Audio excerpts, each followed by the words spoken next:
to hell.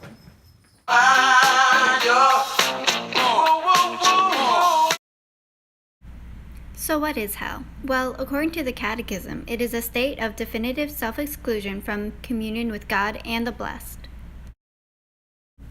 Throughout sacred scripture, it has been described in many ways.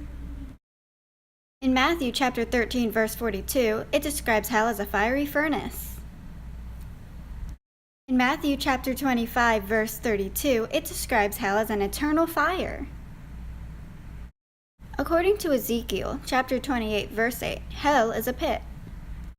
According to Mark chapter 9, verse 48, hell is a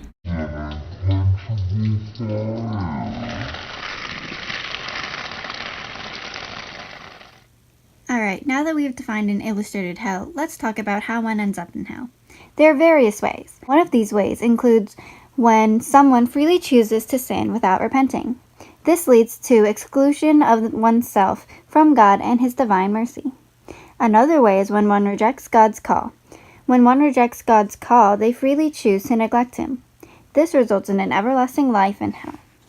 It is also important to remember that God is loving and merciful. He does not send one to hell. God gave us the gift of free will, which grants humans the right to freely choose God. With this power comes abuse.